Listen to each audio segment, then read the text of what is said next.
ranked the computers as second or third on average.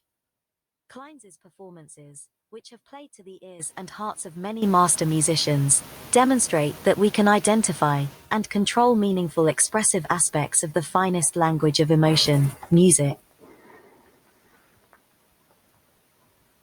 4.2.1 Expressive Male.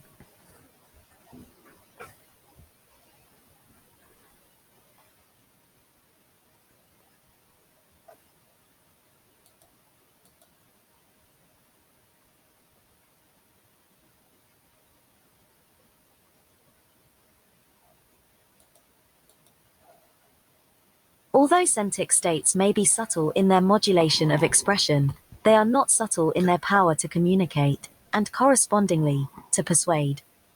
When centric emotion modulation is missing, misunderstandings are apt to occur. Perhaps nothing has brought home this point more than the tremendous reliance of many people on email, electronic mail, that is currently limited to text. Most people who use email have found themselves misunderstood at some point, their comments received with the wrong tone. By necessity, email has had to develop its own set of symbols for encoding tone, namely smileys such as happymiley and dash. Turn your head to the left to recognize. Even so, these icons are very limited, and email communication consequently carries much less information than a phone call. Tools that recognize and express affect could augment text with other modes of expression such as voice, face, or potentially touch. In addition to intonation and facial expression.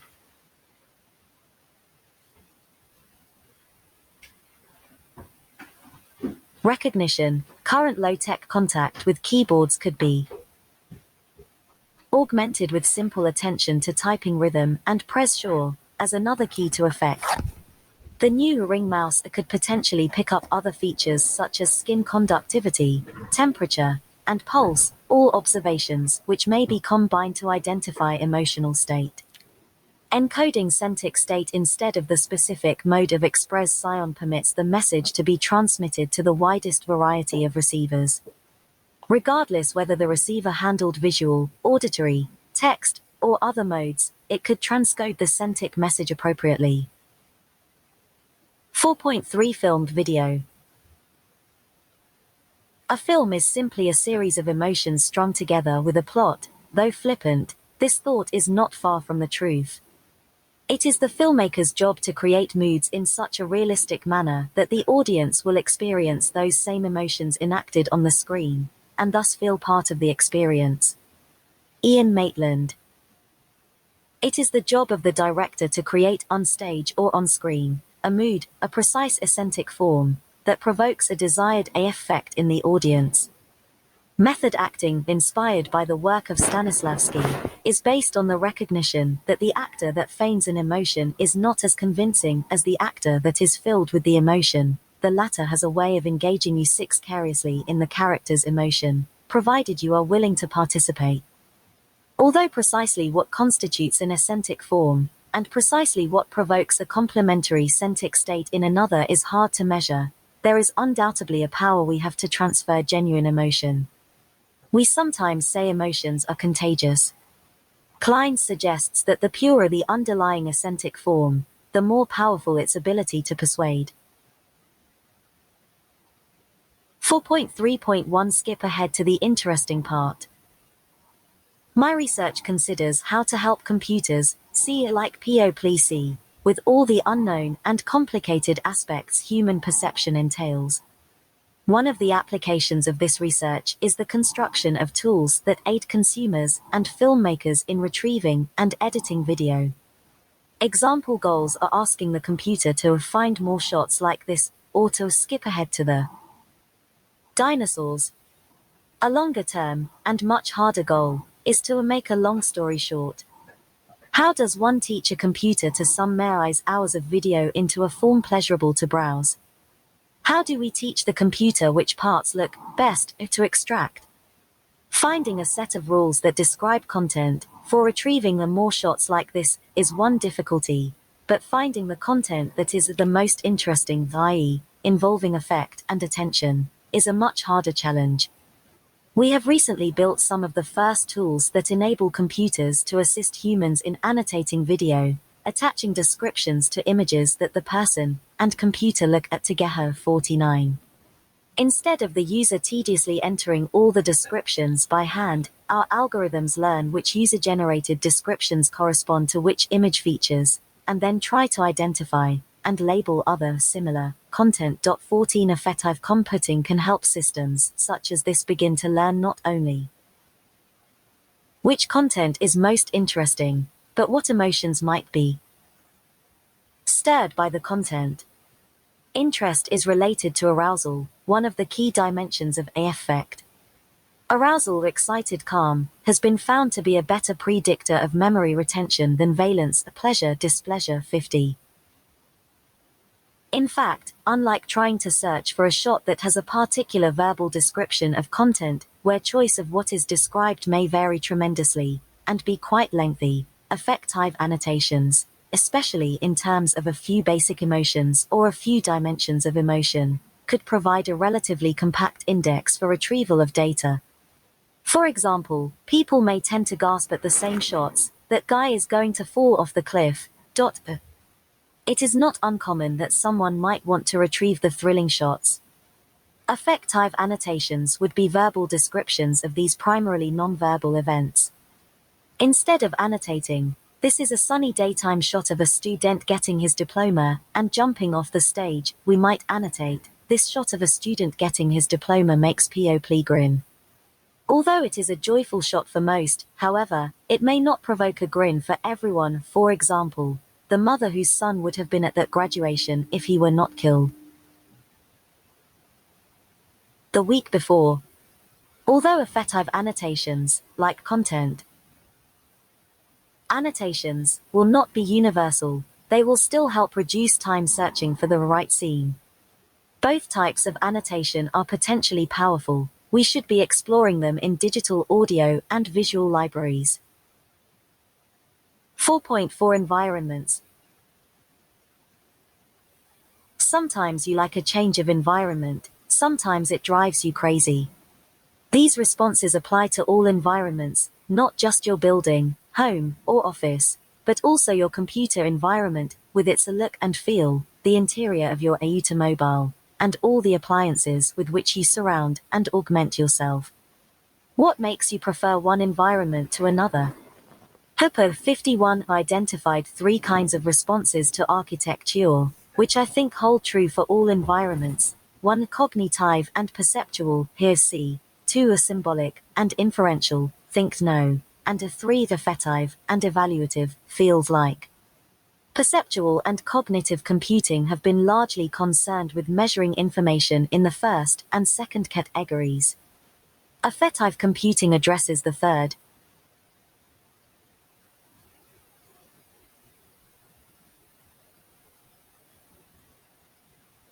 Computers have a hard time learning similarity, so this system tries to adapt to a user's ideas of similitude, whether perceptual, semantic, or otherwise.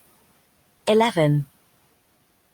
Stuart Brand's book Buildings That Learn 52 emphasizes not the role of buildings as space, but their role in time. Brand applauds the architect who listens to and learns from post-occupancy surveys. But, because these are written or verbal reports, and the language of feelings is so inexact, these surveys are limited in their ability to capture what is really felt. Brand notes that surveys also lose in the sense that they occur at a much later time than the actual experience, and hence may not recall what was actually felt. In contrast, measuring centric responses of newcomers to the building could tell you how the customers feel when they walk in your bank versus into the competitor's bank. Imagine surveys where newcomers are asked to express their feelings when they enter your building for the first time, and an affective computer records their response. After being in a building a while, your feelings in that space are no longer likely to be influenced by its structure, as that has become predictable. Environmental factors such as temperature, lighting, sound, and decor, to the extent that they change, are more likely to affect you. Alive rooms, or alive furniture, and appliances, that sense affective states could add just factors such as lighting and natural, or a variety of artificial choices, sound and background music selection, active noise cancellation, and temperature to match or help create an appropriate mood. In your car, your digital disc jockey could play for you the music that you'd find most agreeable, depending on your mood at the end of the day. Computer, please adjust for a peaceful ambience at our party tonight. 4.5 Aesthetic pleasure. As creation is related to the creator, so is the work of art related to the law inherent in it. The work grows in its own way, on the basis of common, universal rules, but it is not the rule, not universal a priori. The work is not law, it is above the law. Paul 53. Art does not think logically, or formulate a logic of behavior, it expresses its own postulate of faith. If in science it is possible to substantiate the truth of one's case and prove it logically to one's opponents, in art it is impossible to convince anyone that you are right if the created images have left him cold, if they have failed to win him with a newly discovered truth about the world and about man, if in fact, face to face with the work, he was simply bored. Andrei Tarkovsky, 54. Psychology, sociology, ethnology, history, and other sciences have attempted to describe and explain artistic phenomena. Many have attempted to understand what constitutes beauty, and what leads to an aesthetic judgment. This issue is deeply complex and elusive. This is true, in part, because affect plays a primary role. For scientists and others who do not see why a computer needs to be concerned with aesthetics, consider a scenario where a computer is assembling a presentation for you. The computer will be able to search digital libraries all over the world, looking for images and video clips with the content you request. Suppose it finds hundreds of shots that meet the requirements you gave it for content. What you would really like at that point is for it to choose a set of the good ones to show you. How do you teach it what is a good? Can something be measured intrinsically in a picture, sculpture, building, piece of music, or flower? Arrangement that will indicate its beauty and appeal. 4.5.1 Hidden forms. Klein's identified visual traces of aesthetic form in a number of great works of art, for example, the collapsed form of grief in the Pieta of Michelangelo of 1499, and the curved aesthetic form of reverence in Giotto's The Epiphany 1320. Klein suggests that these visual forms, which match the measured finger pressure forms, are indicative of the true internal aesthetic form. Moreover, shape is not the only parameter that could communicate this aesthetic form. Color, texture, and other features may work collectively. Many today refute the view that we could find some combination of primitive elements in a picture that corresponds to an emotion. As soon as we've found what we think is the form in one image, we imagine we can yank it into our image manipulation software and construct a new image around it, one that does not communicate the same emotion. Or we can search the visual databases of the net and find visually similar patterns to see if they communicate the same emotion. It seems it would be easy to find conflicting examples, especially across cultural, educational, and social strata. However, to my knowledge, no such investigation has been attempted yet. Moreover, finding ambiguity during such an investigation would still not imply that internal aesthetic forms do not exist, as seen in the following scenario. One of Sitarik's synesthetic patients saw lines projected in front of her when she heard music. Her favorite music makes the lines travel upward. If a computer could see the lines she saw, then presumably it could help her find new music she would like. For certain synesthetes, rules might be discovered to predict these aesthetic feelings. What about for the rest of us? The idea from Sitarik's studies is that perception, in all of us, passes through the limbic system. However, synesthetes are also aware of the perceived form while it is passing through this intermediate stage. Perhaps the limbic system is where Klein's hypothesized aesthetic form resides. Measurements of human aesthetic forms may provide the potential for objective recognition of the aesthete. Just as lines going up and at an angle means the woman likes the music, so certain aesthetic forms, and their purity, may be associated with preferences of other art forms. With the rapid development of image and database query tools, we are entering a place where one could browse for examples of such forms. Hence, this area is now more testable than ever before. But let's again set aside the notion of trying to find a universal form, to consider another scenario. 4.5.2 Personal taste. You are strolling past a store window, and a garment catches your eye. My friend would love that pattern, you think. Later you look at a bunch of ties and gag, how could anybody like any of these? People's preferences and tastes for what they like differ wildly in clothing. They may reason about their taste along different levels: quality of the garment, its stitching and materials, its practicality or feel, its position in the fashion spectrum, style and price, and possibly even the reputation and expressive statement of its designer. A department store knows that Evie Arion will not find the same garment equally beautiful. A universal predictor of what everyone would like is absurd. Although you may or may not equate garments with art, an analogy exists between one's aesthetic judgment in the two cases.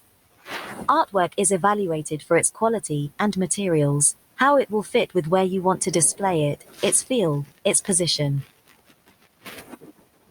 In the world of art, style and price, its artist and his or her. 12. Expressive intent. The finding of a universal aesthetic predictor may not be possible. However, selecting something for someone you know well, something you think they would like, is commonly done. We not only recognize our own preferences, but we are often able to learn another's. Moreover, clearly there is something in the appearance of the object, garment, or artwork that influences our judgment. But what functions of appearance should be measured? Perhaps if the lines in that print were straighter, it would be too boring for you. But you might treasure the bold lines on that piece of furniture. There are a lot of problems with trying to find something to measure, be it in a sculpted style, painting, print, fabric, or room decor. Ordinary pixels and lines don't induce aesthetic feelings on their own, unless, perhaps it is a line of clay, used to create an entire figure. Philosophers such as Suzanne K. Langer have taken a hard stance when seeking to understand projective feeling in art.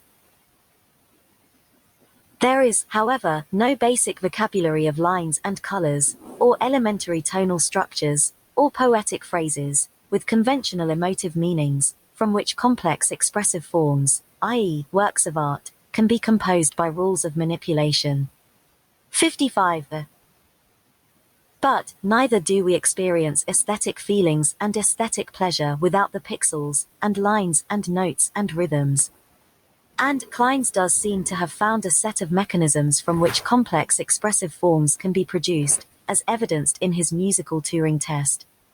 Just thinking of a magnificent painting or piece of music does not usually arouse the same feelings as when one is actually experiencing the work, but it may arouse similar, fainter feelings.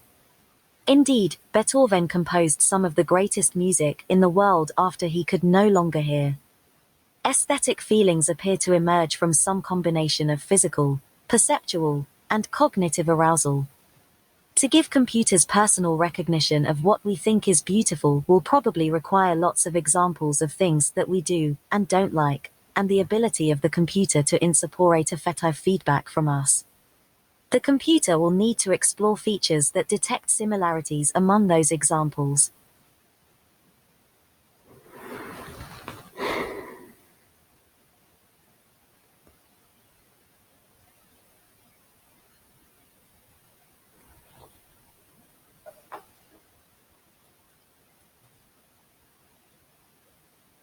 Four point 5.3 Design. You can't invent a design. You recognize it in the fourth dimension.